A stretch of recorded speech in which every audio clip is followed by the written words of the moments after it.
ثنيات الوداع وجب الشكر علينا ما دعا بالهدى.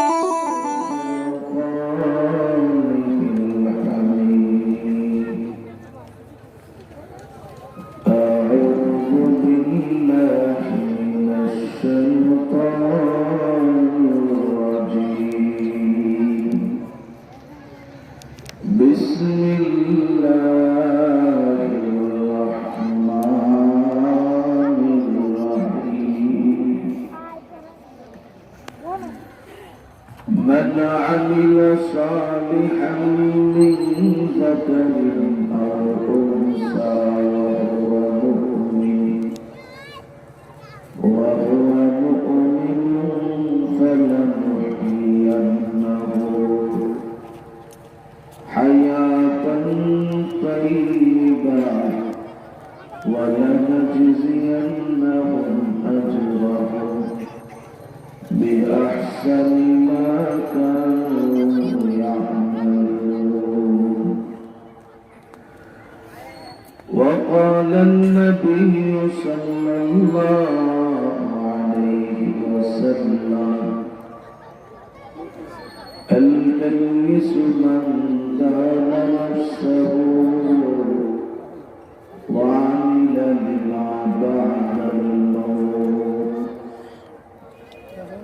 والعاجز من أتبع نفسه هواها وتمنى على الله.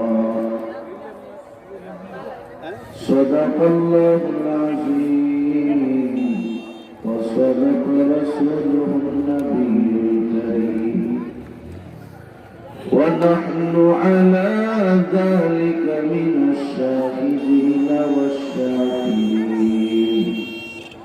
والحمد لله رب العالمين.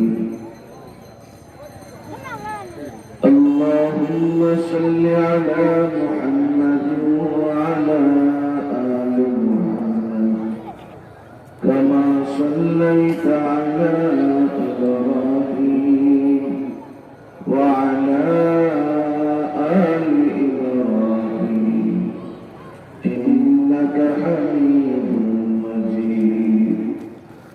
اللهم بارك على محمد وعلى آل محمد كما باركت على إبراهيم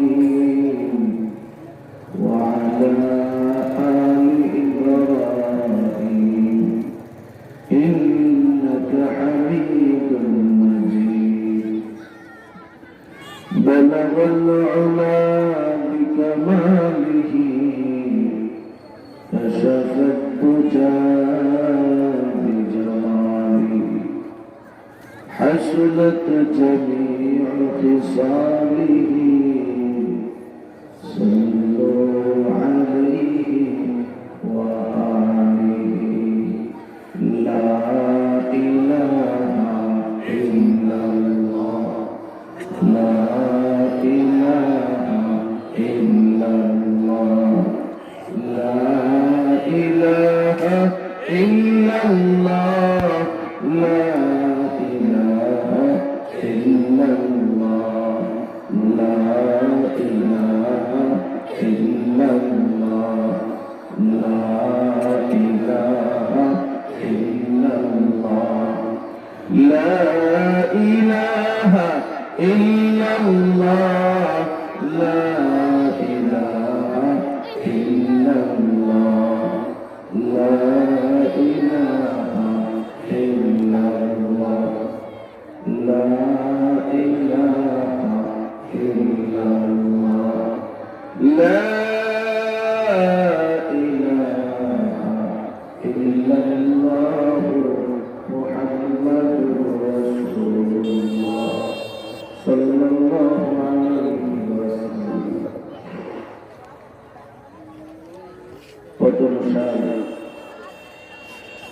ইসলামিয়া মহিলা মাদ্রাসার উদ্যোগে আয়োজিত আজকের এই বার্ষিক ইসলামী মহাসম্মেলনের সম্মানিত সভাপতি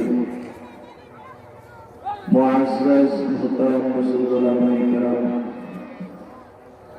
মুরব্বিয়ানে আওয়াম, আমার প্রাণপ্রিয় যুবক ভাইয়েরা, ইসলাম প্রিয় মুসলমান ধর্মপ্রাণ ভাইয়েরা, পর্দার আড়ালে অবস্থানরত শ্রদ্ধেয়া সম্মানিত মা-বোনেরা, সর্বপ্রথম মহান আল্লাহ পাক রব্বুল আলামিনের দরবারে অসংখ্য গণিত শুকর আদায় করছি যে আল্লাহ পাক রব্বুল আলামিন আমাদেরকে কনকনে শীতের ভিতরে কোরআনের মহব্বতে, জান্নাতের বাগানে, হক্কানি উলামায়ে কেরামের সুহবতে, মাগফিরাতের মজলিসে আসার বসার সুযোগ করে দিয়েছেন। এজন্য আমরা সকলেই দিল থেকে জবান খুলে মহান আল্লাহ পাক রব্বুল আলামিনের দরবারে কালিমাতুশ শুকর আদায় করি আলহামদুলিল্লাহ। প্রশংসা করলাম কার? একটু জোরে বলেন, আরো জোরে। আল্লাহ। বান্দা যখন নিয়ামত পাওয়ার পরে শুকরিয়া আদায় করে আল্লাহ তাআলা অত্যন্ত খুশি হন। কোরআনুল কারীমের মাঝে আল্লাহ পাক রব্বুল আলামিন বলেন, লাইন শাকারতুম লাযীদান্নাকুম। বান্দা নিয়ামত পাওয়ার পরে যদি শুকরিয়া আদায় করো, আমি আল্লাহ তোমার সাথে ওয়াদা দিলাম, তোমার জন্য আমি আল্লাহ অবশ্যই অবশ্যই আরো নিয়ামত বাড়ায় দেব। আমরা সবাই নিয়ামত বাড়াইতে চাই কি চাই না? অনেকেই মনে হয় চান না। এই যে মাহফিলে আসা, এটা আল্লাহ পাকের অনেক বড় নিয়ামত। কত মানুষ এখন টেলিভিশনের সামনে সময় কাটাইতেছে, গল্প গুজব কইরা, সার স্কুলে বসে গীবত শেখাই কইরা, বড় সমালোচনা কইরা বিভিন্ন ভাবে সময় কাটাইতেছে, আড্ডা কাছারি বানাবে। আর আমি আপনি এই শীতের মধ্যে কষ্ট স্বীকার করে, কোরআনকে মহব্বত করে, আল্লাহকে মহব্বত করে, তার রাসূলকে মহব্বত করে এখানে চলে এসেছি। এর জন্য আল্লাহ পাকের পক্ষ থেকে সওয়াব আছে না? অবশ্যই আছে। এই জন্য এটা একটা নিয়ামত আমার আপনার জন্য। এই নিয়ামতের শুকরিয়া আদায় করতে আবার আমরা বলি আলহামদুলিল্লাহ। ভাইয়েরা আমার, আজকে বর্তমান জামানায় মানুষ শান্তি চায়। পাগল বলেন, ছাগল বলেন, বেঈমান বলেন, কাফের বলেন, মুশরিক বলেন, মুসলমান বলেন, সবাই এই মাসআলাই একমত, শান্তি চায়। আজকে দেখেন বর্তমান বিশ্বে আমেরিকার লাল চামড়ার গোষ্ঠী খ্রিস্টানেরা, তারাও শান্তি চায়, কেউ অশান্তি চায় না। ইউরোপ আমেরিকাতে যারা আছে তারাও শান্তি চায়, অশান্তি কেউ চায় না। হিন্দু বৌদ্ধ যারা আছে তারাও শান্তি চায়, মুসলমানরা তো শান্তি চাইবে। তো সকলের একটাই স্লোগান, শান্তি চায়, কিন্তু রাস্তা ভিন্ন হয়ে গেছে। ইহুদি, নাসারা, খ্রিস্টান, বুদ্ধ, বেঈমান, মুশরিক, মুনাফিক, তারা আল্লাহর রাস্তা ছেড়ে দিয়ে তাগুতের রাস্তায় তারা শান্তি তালাশ করতেছে। কথা বলে ঠিক কিনা? আর ইমানদার মুসলমান আল্লাহ পাকের দেওয়া সেই রাস্তায় অনুসরণ কইরা তারপরে শান্তি তালাশ করে। কথা ঠিক কিনা? কারণ আল্লাহ তাআলা জানাই দিয়েছেন, শান্তি একমাত্র দেওয়ার মালিক কে? আল্লাহ। আরে জোরে কর, আরো জোরে কর, আল্লাহ। আল্লাহর নবী বিশ্বনবী রাহমাতুল লিল আলামিন হাদিস শরীফের মাঝে ঘোষণা করে দেন, মাজতামা কওমুন ফি বাইতিন মিন বুয়ুতিল্লাহ ইয়াতলুনাল কুরআন ওয়া ইয়াতাদারাসুনাহু বাইনাহুম إلا نزلت عليهم السكينة وغشيتهم الرحمة وحفتهم الملائكة وذكرهم الله في من عنده বিশ্বনবী রাহমাতুল লিল আলামিন বলেন দুনিয়ার উম্মত যখন তোমরা কোন মজলিসের মধ্যে বসে কোরআনের তেলাওয়াত করো কোরআন নিয়ে আলোচনা করো আর শোনো আল্লাহ পাক রব্বুল আলামিন ওই মজলিসের মধ্যে আসমান থেকে সকিনা নাজিল করে দেন। আমি আর আপনি এখন প্রশ্ন করব হুজুর সকিনা কি জিনিস? মুহাদ্দিসিনে কেরাম ব্যাখ্যায় লিখেন সকিনা হলো দিলের প্রশান্তি। আমাদের সকলের দিলের মধ্যে শান্তি দেওয়ার মালিক কে? অনেকেই মনে করেন টাকা পয়সা ব্যাংক ব্যালেন্স গাড়ি বাড়ি থাকলেই বুঝি শান্তি পাওয়া যায়। না না মুমিন, শান্তি যদি পেতে চাও দুনিয়ার মাধ্যমে তুমি শান্তির আশা করতে পারো না, কারণ শান্তি দেওয়ার মালিক একমাত্র কে?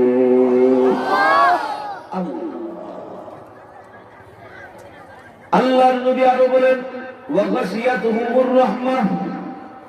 এই মজলিসটাকে আল্লাহ পাক রব্বুল আলামিন রহমতের চাদর দিয়া ঢাইকা রাখছেন। আমরা হয়তো চোখ দিয়া দেখতেছি আমাদের চোখের সামনে কাপড়ের সামিয়ানা, না না এই সামিয়ানা হলো আমাদের বাহ্যিক দৃষ্টিকোণ থেকে আমরা দেখছি, কিন্তু নবীর ভাষায় নবীজি বলতেছেন এর মধ্যে আরেকটা সামিয়ানা আছে, এটা হলো রহমতের চাদরের সামিয়ানা। ভাইরা আমার, রহমতের চাদরের ভিতরে যে আমরা আসতে পারছি এই জন্য আমরা খুশি না বেজার? সবাই কয় না ঘটনা কি খুশি না বেজার? তখন যদি টেলিভিশনের সামনে থাকতেন তাহলে কি আপনি রহমতের চাদরের ভিতরে আসতে পারতেন? প্রশ্নই আসে। তারপরে দেখলেন কি করা, ওয়াহাফাতুহুল মালায়েকা, পুরা মজলিসটাকে ফেরেশতারা সারিবদ্ধভাবে নিরাপত্তা দান করতেছে। সুবহানাল্লাহ বাড়িতে ঘরে জোরে বল। মিয়া মজা তো বুঝেন না। আপনার দাম আমার দাম কোরআনের সাথে সম্পর্ক রাখার কারণে কত বেশি। কোন প্রেসিডেন্ট যে ফেরেশতারা পাড়া দিব, এই জোরে কোন পাড়া দিব? এখন আপনি প্রেসিডেন্টের তো পাড়া দেওয়ার অভাব নাই। র্যাব আছে, পুলিশ আছে, সেনাবাহিনী আছে, এই বাহিনী সেই বাহিনী, কালা বাহিনী, কত বাহিনী আছে। আরে রাজ্যের বাহিনী, আল্লাহর বাহিনীর উপরে আর কোন বাহিনী আছে? আর একটু জোরে বল না, আরো জোরে বলেন।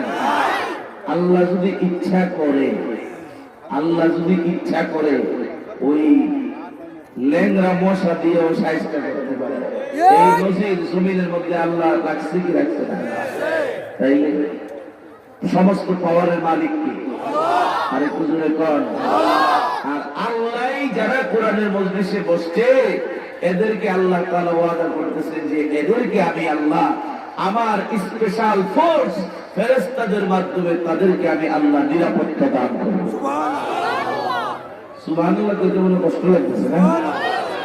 হাত উঠান, হাত উঠান, আঙ্গুলগুলি ফাঁক করে আবার বন্ধ করে।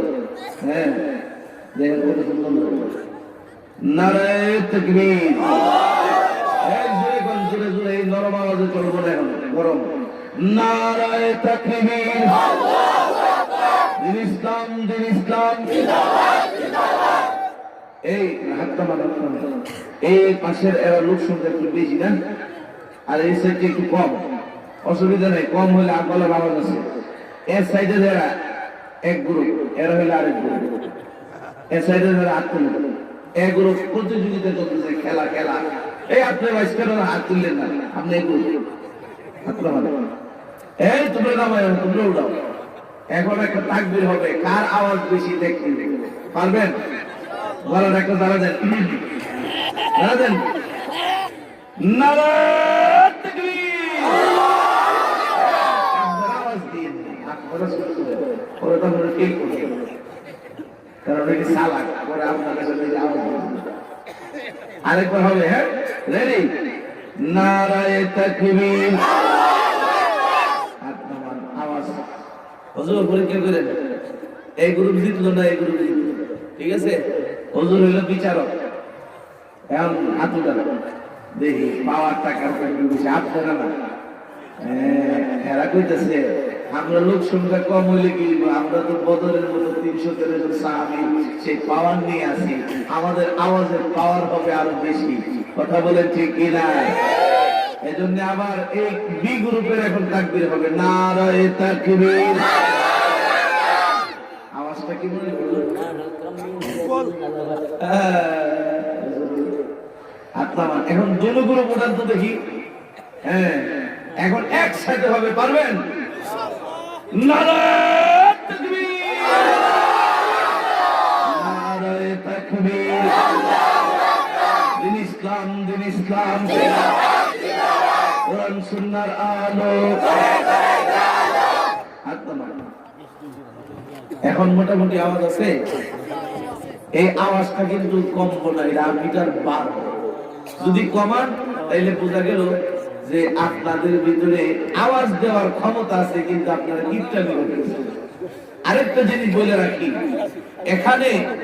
এখানে কোরআনের মজলিসে বসে যারা আল্লাহ এবং তার রাসূলের পক্ষে কথা বলবে, কোরআন হাদিসের কথার পক্ষে কথা বলবে, তাদের আমলনামার মধ্যে আল্লাহ তাআলা ওজনওয়ালা নেকি তাদেরকে দান করে দিবেন। দুনিয়ার মিছিল মিটিং করলে সব পাওয়া যাবে। এই ভাইকেরা আজকে কমাই দিছে নাকি? আচ্ছা, দুনিয়ার মিছিল মিটিং করলে সব পাওয়া যাবে? যে অমুক ভাইয়ের মার্কা বদনা সব পাওয়া যাবে? হুজুরে কোন না? আর নারায়ে তাকবীর আল্লাহু আকবার বললে সব আছে কি নাই? আরে হুজুরে কোন? সুবহানাল্লাহ বলার দ্বারা সব আছে না নাই? আছে। হ্যাঁ, এজন্য এই জায়গার মধ্যে আওয়াজ দিতে হবে। এটাই হলো আসল বুদ্ধিমানের কাজ। ভাইরা আমার, বলতেছিলাম আল্লাহ পাক রব্বুল আলামিন কোরআনের মজলিসে যারা বসে তাদেরকে স্পেশাল ফোর্স ফেরেশতাদের মাধ্যমে আল্লাহ তাআলা নিরাপত্তা দান করেন। বিশ্বনবীর বার্তায় বিশ্বনবী জানিয়ে দিয়েছেন কোরআনের মজলিস অনেক দামি মজলিস, এটাকে আল্লাহ তাআলা স্পেশাল ফোর্স ফেরেশতাদের মাধ্যমে নিরাপত্তা দান করেন। জোরে কোন আল্লাহু আকবার। আর কি করে? ওয়াযাকারাহুল্লাহু ফীমান ইনদা, আল্লাহর কাছে যে সকল ফেরেশতারা আছে তাদের সামনে আল্লাহ তাআলা বলেন, ওই যে পতনসার এলাকায় একটা ছোট্ট সামিয়ানা যে আমার কতগুলো মায়ের বান্দারা বসে আছে, কোন করে শীতের মধ্যে শীতকে উপেক্ষা করে, এটাকে কষ্ট মনে না করে এখানে যে বসে রয়েছে, ও ফেরেশতারা কেন বসে রয়েছে তারা? অথচ আল্লাহ জানে, দেখে, শুনেন, সবই আল্লাহর খবর আছে। তারপরেও ফেরেশতাদেরকে জিজ্ঞাসা করেন, ফেরেশতারা এরা কেন বসে আছে? ফেরেশতারা তখন জবাব দেয়, রব্বুল আলামিন এরা তো একমাত্র আপনাকে রাজি খুশি করার জন্য এই কোরআনের মজলিসে বসে আছে। জোরে বলুন সুবহানাল্লাহ। আল্লাহ তাআলা তখন প্রশ্ন করে, এ ফেরেশতারা, আমার এই সকল বান্দারা আমি আল্লাহকে দেখেছে কিনা? ফেরেশতারা জবাব দেয়, না না, আপনাকে তারা দেখে নাই। আবার আল্লাহ প্রশ্ন করে, এ ফেরেশতারা, তারা কি আমার রাসূলকে পাইছে কিনা? ফেরেশতারা জবাব দেয়, না না, তারা আপনাকে আপনার রাসূলকেও পায় নাই। আল্লাহ আবার প্রশ্ন করে, তারা কি আমার তৈরি জান্নাত জাহান্নাম দেখছে কিনা? ফেরেশতারা জবাব দেয়, না না, তারা আপনার তৈরি জান্নাত জাহান্নামও দেখে নাই। আল্লাহ পাক রব্বুল আলামিন তখন ডাক দিয়া বলেন, ও ফেরেশতারা সাক্ষী থাকো, আমার ইজ্জতের কসম দিয়ে বলতেছি, যারা আমি আল্লাহকে দেখে নাই, আমার রাসূলকেও পাই নাই, আমার তৈরি জান্নাত জাহান্নামও দেখে নাই, তারপরে এইগুলোর উপর ঈমান এনে আমার নবীর ওয়ারিস উলামায়ে কেরামের জবান থেকে কোরআন হাদিসের কথা শোনার জন্য কনকনে শীতের মধ্যে কষ্ট করে বসে আছে, আমি আল্লাহ তাদের বসাকে কবুল করে তাদের জিন্দেগীর গুনাহগুলোকে মাফ করে দিলাম। সুবহানাল্লাহ। সবাই বলেন নাই? আল্লাহ আল্লাহর কাছে কি আমরা সবাই মাফ চাই না? আল্লাহর কাছে মাফ চাইলে কি ইজ্জত নষ্ট হয়ে যাবে? একটু জোরে কোন না। যে যত বেশি বিনয়ী হইতে পারছে, আল্লাহর কাছে বেশি বেশি কাঁদতে পারছে, গোলামি করতে পারছে, আল্লাহ তার ইজ্জত সম্মান তত বেশি বাড়ায় দিয়েছে। আমাদের নবীর চাইতে ইজ্জতওয়ালা জমিনের মধ্যে আর কেউ আছে? আর একটু জোরে কর। ওই মেয়ে আবার চুপ হয়ে গেছে, ঘটনাকে আবার কিন্তু খাড়া করে দেবে। একটু আগে তো হাত উঠে দাঁড়াতে খাড়ায় তখন বুঝবেন বোঝা, কারণ বয়সের জায়গাটা যদি একটু গরম করছে। আরেকটা তাকবীর হবে, নারায়ে তাকবীর, নারায়ে তাকবীর। হ্যাঁ, এই আওয়াজ করতে মিটারে হুজুর আপনার মুরব্বি রাখলেন, আমরা কি আপনার নামাজ পড়লে লাঠিটা দাঁড়িয়ে ঘুরে দেবেন? আওয়াজ একটু জোরে দিলে শরীরে গরম হবে, বুঝেন কিছু? জিও। আচ্ছা, আমি আবার জিও বলছি। যাই হোক, আলহামদুলিল্লাহ, আপনারা অনেক ভালো। আল্লাহ সবাইকে নেককার বান্দা হিসেবে কবুল করুন। যারা কন্যা এরা মনে বদকার হইতে চায়, কি যে অবস্থা! আলো ভালো জায়গার মধ্যে সারাদিন, এখানে সারা দিলে ফেরেশতারা তো লিখতেছে। ভাইরা আমার, আমরা সবাই শান্তি চাই কি চাই না? একটু জোরে কোন শান্তি চাই কি চাই না? সবাই চাই। আল্লাহ কয় তোদের দিলের ভিতরে শান্তি দিব, শর্ত আছে। আলা বিজিক্রিল্লাহি তাতমাইন্নুল কুলুব। আল্লাহর জিকির কলবের ভিতরে ঢুকায় ফেল, আমি আল্লাহ তোদের ওয়াদা দিলাম তোদের দিলের মধ্যে শান্তি দিব। শান্তি দেওয়ার মালিক কে? একটু জোরে কর। এখন মূল আলোচনায় আসি। আমি আপনাদের সামনে যে আয়াতে কারিমা তেলাওয়াত করছি, এই আয়াতে কারিমার মাঝে আল্লাহ পাক রব্বুল আলামিন এই বিষয়টাই বলতেছেন, মান আমিলা সালিহান মিন যাকারিন আও উনসা ওয়া হুয়া মুমিন। যে ব্যক্তি নেক আমল করে, চাই সে নারী হোক চাই সে পুরুষ হোক, ঈমানের হালতে যেই ব্যক্তি নারী হোক পুরুষ হোক নেক আমল করে, আল্লাহ তাআলা ওয়াদা করতেছেন ফালানুহইয়ান্নাহু হায়াতান তাইয়্যিবা। ঈমান এবং নেক আমল যারা করবে তাদের জন্য আল্লাহর ওয়াদা হলো অবশ্যই অবশ্যই আমি আল্লাহ দুনিয়ার জিন্দেগিতে তাদেরকে শান্তিদায়ক জীবন তাদেরকে দান করে দেব। আল্লাহ কি কয়? কয় ঈমান আর নেক আমল। ঈমান এক নাম্বার কি? আরো জোরে কর, আরো জোরে। ঈমান। দুই নাম্বার হলো নেক আমল। এই দুইটা যারা করবে, আল্লাহ তাআলার ওয়াদা হলো দুনিয়ার জিন্দেগিতে আল্লাহ তাআলা সবচেয়ে সুখের জীবন, সবচেয়ে শান্তির জীবন আল্লাহ তাআলা দান করবেন। একটু আগে আমরা বলছি শান্তি দেওয়ার মালিক কে? সে আল্লাহর পক্ষ থেকে ঘোষণা আসছে, বান্দা তুমি যদি আমি আল্লাহর উপর ঈমান এনে নেক আমলগুলি করতে পারো, আমি ওয়াদা দিলাম তোরে আমি আল্লাহ শান্তিদায়ক সুখের জীবন তোকে আমি আল্লাহ দান করব। এই জন্য প্রথম শর্ত কি? ঈমান। প্রথম শর্ত কি? আরো জোরে বলেন। এই ঈমান নারী এবং পুরুষ উভয়ের জন্য, শুধু পুরুষের জন্য ঈমান, নারীর জন্য না, এইরকম না। এই জন্য আল্লাহ পাক রব্বুল আলামিন বলেন মিন যাকারিন আও উনসা, পুরুষ অথবা নারী যে কেউ ঈমান আনবে, নেক আমল করবে, আল্লাহ তাআলা ওয়াদা করতেছেন তাকে আমি সুখের জীবন দান করে দেব। সুবহানাল্লাহ। ভাইরা আমার, এক নাম্বার শর্ত হলো ঈমান। আমরা যারা এখানে বসলাম, আমাদের এই কলবের ভিতরে ঈমান আছে না নাই? অনেকে কয় না ও যে আকাম কুকাম করি ঈমান আছে না নাই? একটু জোরে কর, ঈমান আছে না নাই? এই দুইটাতে ফেরেশতা স্যার লেখতেছে, আপনার জবান দিয়ে স্বীকার করতেছেন কিনা আপনার দিলের ভিতরে ঈমান আছে? আর মেয়ে ঈমান না থাকলে তো আমরা এখানে আসতাম না। কথা বলে ঠিক? এখানে কোনো হিন্দু বৌদ্ধ খ্রিস্টান আছে? সব মুসলমান, সব ঈমানদার। এজন্য বুকটা বড় করে জবানটা খুইলা বলেন না, আমাদের কলিজার ভিতরে ঈমান আছে না নাই? এই ঈমানটা দান করেছেন কে?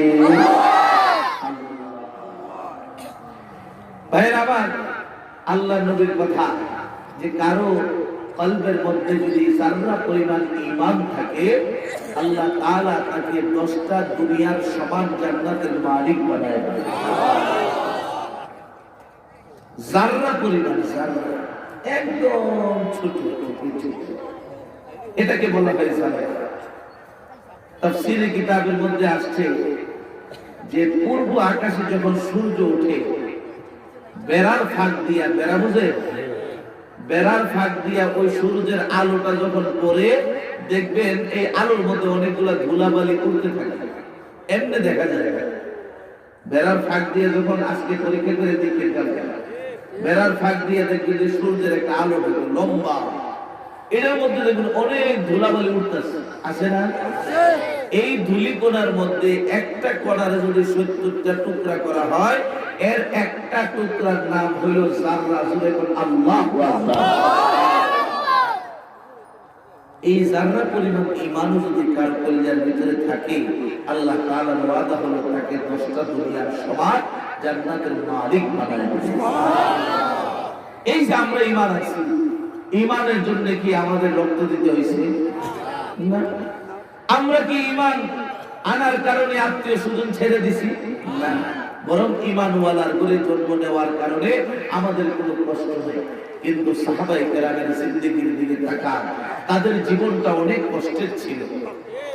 আবু জাহেল, যে নাকি ইসলামের চিরশত্রু, আল্লাহর নবীর সাথে সবসময় নাফরমানি আর বেয়াদবিমূলক আচরণ করেছে, সে কিয়ামত পর্যন্ত উম্মতের কাছে সবচেয়ে ঘৃণিত একটা ব্যক্তি। কথা বলেন ঠিক কিনা? সেই আবু জাহেলের ঘরে যে নাকি প্রত্যেকটা মুহূর্তে মুহূর্তে বিশ্বনবীর পিছনে লেগেছিল শত্রুতা করার জন্য। কিভাবে মুহাম্মদুর রাসূলুল্লাহ সাল্লাল্লাহু আলাইহি ওয়াসাল্লামকে দমানো যায়, তার মিশনকে ব্যর্থ করে দেওয়া যায়, এই চিন্তাই তার ভিতরে ছিল। আল্লাহকে তুই কর, অসুবিধা নাই, তোর ঘরের ভিতরে আমি আল্লাহ ঈমানের বাতি জ্বালায় দিব। জোরে কোন আল্লাহু আকবার। কিরকম? আবু জাহেলের এক দাসী ছিল, হযরত জিন্নীরা রাদিয়াল্লাহু তাআলা আনহা, আবু জাহেলের ঘরের চাকরানি।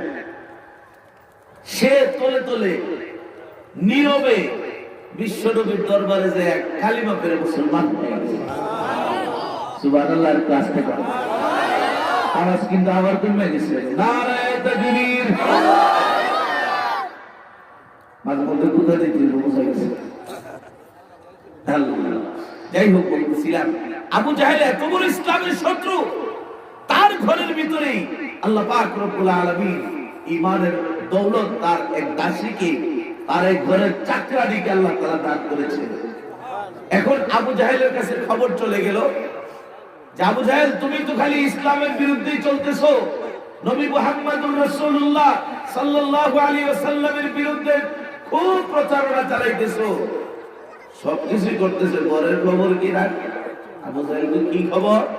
ও ঘরের খবর হইল তোমার ঘরে যে চাকরানি আছে, যে দাসী আছে, যে বান্দি আছে, হযরত জিন্নীরা, সে তো মুহাম্মদের কাছে যাইয়া ইসলামের কালিমা পড়া, ঈমানের কালিমা পড়া সে মুসলমান হয়ে গেছে। আবু জাহেল কয় কি? বাতির নিচে দিয়ে অন্ধকার ডাকাইছে হযরত জিন্নীরা রাদিয়াল্লাহু তাআলা। ডাকায় কয়, জিন্নীরা, আবু জাহেলের সাথে আরো তার বন্ধু বান্ধবরাও ছিল, বৈঠক বসতে, বিচার সালিশ।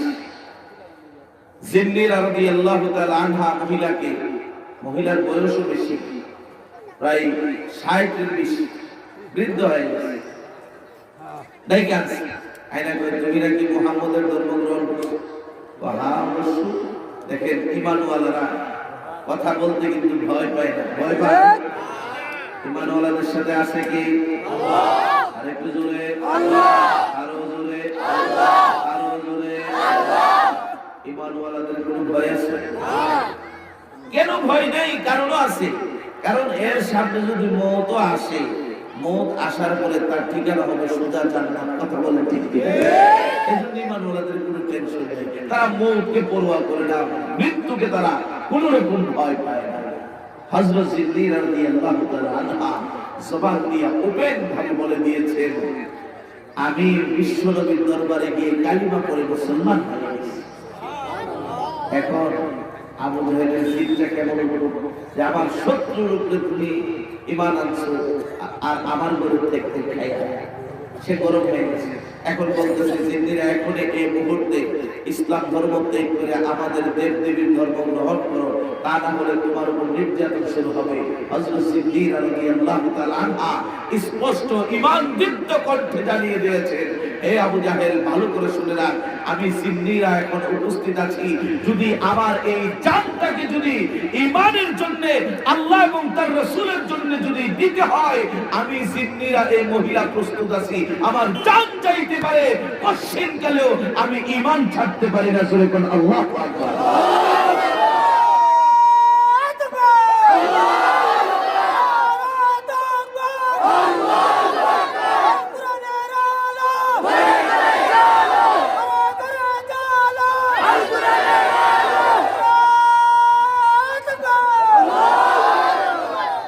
হযরত সিদ্দিক রাদিয়াল্লাহু তাআলা আনহা কঠিন ভাষায় জানায় দিলেন, আমার জান কুরবান করতে পারি কিন্তু ঈমান আমি ছাড়তে পারব না। এখন আবু জাহেল আর বললেন সাথীদের সবাই মিলে বলে দিলেন, হাই নির্যাত কিতাবের মধ্যে আসছে সবাই মিলে এই বৃদ্ধ মহিলাকে অত্যাচার নির্যাতন কঠিন ভাবে শুরু করে দিয়েছে ইসলাম ত্যাগ করার জন্য। হযরত সিদ্দিরা বলেন, আমার জান যদি একটা কেন হাজারো জান থাকে সব আমি ঈমানের জন্য উৎসর্গ করে দেব। ভাইরা নির্যাতন করতে করতে এক পর্যায়ে মাথায় আবু জাহেল জুড়ে আঘাত করছে, করার কারণে ওনার চোখের পাওয়ারটা, এমনিতে বৃদ্ধ মানুষ চোখের পাওয়ার মানে অন্ধ হয়ে গেছে, চোখের আঘাত চলে গেছে। আল্লাহ কত কঠিন নির্যাতন চোখে দেখে। এখন আবু জাহেল কয়, জিন্দিরা আমার দেব দেবীর সাথে মূর্তির সাথে যে বিয়াদবি করছস, এই কারণে মূর্তি তোর প্রতি অসন্তুষ্ট হইয়া তোর চোখের পাওয়ারটা নিয়ে গেছে। সূরা নাউজুবিল্লাহ। আচ্ছা কোন যদি মূর্তির কোনো ক্ষমতা আছে? আরো জোরে আরো জোরে। মূর্তি কোনো উপকারও করতে পারে না, ক্ষতিও পারে। এই যে সহ্য হাতের দিয়ে রাখে, এই সাইডে এত দিয়া থাকলে কুড়াল, একটা মধ্যে দাও, একটা মধ্যে বদনা, মানে এক একটা দিয়া বলে এক একটা ফজিল। মানুষ তো বড় বলদ হয়ে গেল। আবার এটা করে কি পূজার সময় লাগতে এনে নদী খালা এর রবের লাগতে নিয়ে আবার আজকাল বাসও মিশে দেখেন কত বড়। আর আবু জাহেল তখন বলতেছে, আমাদের মূর্তির সাথে তুই বিয়াদবি করার কারণে আমাদের মূর্তি অভিশাপ দিছে, যার কারণে তোর চোখের পাওয়ার গেছে। চোখের পাওয়ার মূর্তির নেওয়ার ক্ষমতা আছে। আরো জোরে বলেন, চোখের পাওয়ার দেওয়ার মালিককে, নেওয়ারও মালিককে। এই দুইটা চোখ দান করেছেন কে? এ মুসলমান ইমানদার আল্লাহর গোলাম হযরত জিন্দিরা রাদিয়াল্লাহু তাআলা আনহা আবু জাহেলের জবান দিয়া যখন এই কথাটা শুনলেন যে মূর্তি আমাকে অভিশাপ দেওয়ার কারণে আমার চোখ বন্ধ হয়ে গেছে, এটা তিনি বরদাস্ত করতে পারেন নাই। সারাটা দিন নির্যাতন করার পরে রাতের বেলায় এই অসুস্থ শরীরটা নিয়ে ঠান্ডা পানি দিয়ে ওযু কইরা হযরত সিদ্দিকা রাদিয়াল্লাহু তাআলা আনহা নামাজের মুসল্লায় দাঁড়ায় গেছেন। রাতের বেলায় নামাজ আদায় করলেন। নামাজ আদায় করে তাহাজ্জুদের নামাজ পড়ে আল্লাহ পাক রব্বুল আলামিনের দরবারে দুই হাত তুলে কান্না শুরু করে দিলেন। প্রভু,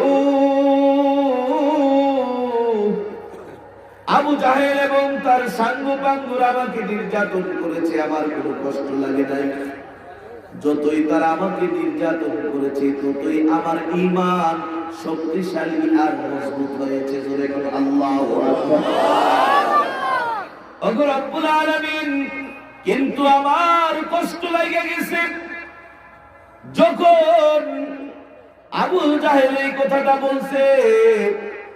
মূর্তির সাথে বিয়াদবি করার কারণে আমার চোখের পাওয়ারটা গেছে গা। আল্লাহ তুমি এখন প্রমাণিত করে দাও মূর্তি চোখের পাওয়ার দেওয়ার কোনো ক্ষমতা রাখে না, আবার নেওয়ার কোনো ক্ষমতা রাখে না। আল্লাহ আমি মুনাজাত শেষ করার পরে দুইটা হাত দিয়া চোখের মধ্যে যখন মাসাহ করব, ওই মাসাহ করার পরে আমার চোখের দৃষ্টিটা তুমি ফিরাইয়া দিও। এইভাবে দোয়া করতেছে আর কাঁদতেছে। এ মুসলমান, দোয়া কবুল করার মালিক কে? আল্লাহ পাক রব্বুল আলামিন। হযরত সিদ্দিকা রাদিয়াল্লাহু তাআলা আনহা মহিলা সাহাবী দোয়া শেষ করে যখন চোখের মধ্যে দুইটা হাত দিয়া মাসাহ করলেন, মাসাহ করার পরে দেখতে পেলেন দুইটা চোখের মধ্যে আল্লাহ তাআলা পাওয়ারটা আরো বাড়ায়া ফিরাইয়া দিয়েছে। হুজুরের নামাজের পরে হযরত সিদ্দিকা রাদিয়াল্লাহু তাআলা হাঁটতে পারে না, অনেক কষ্ট করে আবু জাহেলের সামনে জায়গায় দিয়েছে, হে আবু জাহেল, যে বক্তব্য কালকে দিয়েছো ওই বক্তব্য ঠিক না। তুমি বলেছো মূর্তি নাকি আমাকে অভিশাপ দিয়েছে, আর ওই অভিশাপের কারণে আমার চোখের পাওয়ার চলে গেছে। না না, আমার আল্লাহ চোখের পাওয়ার নিয়ে গিয়েছিলেন, আজকে রাতেই আমার আল্লাহ আবার আমাকে চোখের পাওয়ারটা ফিরাইয়া দিয়েছে। আমি এখন সবকিছু দেখি। ভাই আমার দেখছে ঈমান আনার কারণে কত নির্যাতন তাদেরকে সহ্য করতে হবে। ভাই আমার এই জন্য ঈমান যারা মজবুত ভাবে ধরে রাখবে, ঈমান যারা চুরি করবে না, অর্থাৎ ঈমানকে যারা বিলীন করবে না, তাদের জন্য শান্তির রাস্তা আল্লাহ তাআলা তৈরি করে রাখেন। আজকে বর্তমান সমাজে আমরা অনেক সময় হাসতে হাসতে আমাদের ঈমান চলে যায়, অনেক সময় আমাদের কার্যকলাপ এমন হয়ে যায় যে আল্লাহর উপর যে বিশ্বাস আমাদের এটাও নষ্ট হয়ে যায়। কিভাবে? যে আমরা মাখলুকের দ্বারস্থ হই, আমরা মাখলুকের কাছে যে চাওয়া শুরু করি।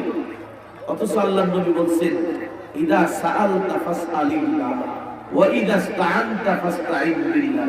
এই দিচ্ছে, তোর কি পেশা করছে? কোন কাম আছে? শয়তানের গোড়ার মতন লুটতেছে, পরিবেশ নষ্ট, একদম চোখ একটা পিচ্ছির উপরে শয়তান বড় পরিবেশ। ভাইয়া আবার বলতেছিলাম, আল্লাহর নবী আমাদেরকে জানাইছেন, ইদা সাআলতা ফাসআলিল্লাহ, যখন কোনো কিছু চাইবা কার কাছে চাইবো? আল্লাহর কাছে। কোন বাবার কাছে, দরগা, দুর্গা না, সব কিছু চাইবো কার কাছে? দুনিয়াতে দেখবেন কোন নেতার কাছে, কোন বসের কাছে, কোন দুনিয়ার সম্পদশালীর কাছে যখন আপনি কিছু চাইবেন, তার চেহারাটা সামান্য একটু কালো হবে। কথা বলেন, আরো জোরে করেন। হ্যাঁ, যদি বেশি সম্পর্ক আপনার থাকে, এরপরেও তুমি যে হ্যাঁ আর সময় হয়েছে এর সময় একটু ভালো না, আচ্ছা মানে একটু হইলেও তার ভিতরে বিরক্ত আসে। কিন্তু আহকামুল হাকিমিন, আল্লাহ রাব্বুল আলামিন বান্দা যত চায় আল্লাহ তত খুশি হন। সুবহানাল্লাহ। আসতে গেলে কি জোরে বলেন না? আল্লাহ খুশি, আল্লাহ তাআলা রহমতের দরজাটা খুলে রাখে। এই যে মনে করেন আল্লাহর কি কোনো ঘুম আছে? হ্যাঁ, আমরা তো একটু বলে যাই ঘুম, আল্লাহর ঘুম আছে? তো আমরা যদি ঘুমাই, আমাদের দুনিয়ার কোনো খেয়াল থাকে? কে সামনে দিয়ে আসলো, কে গেল, আমরা খবর পাই না।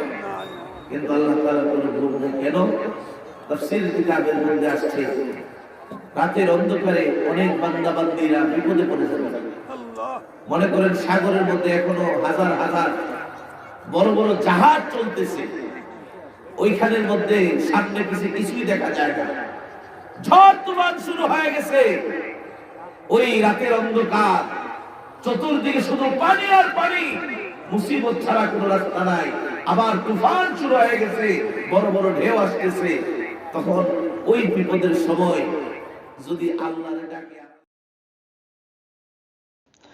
طلع البدر علينا من ثنيات الوداع وجب الشكر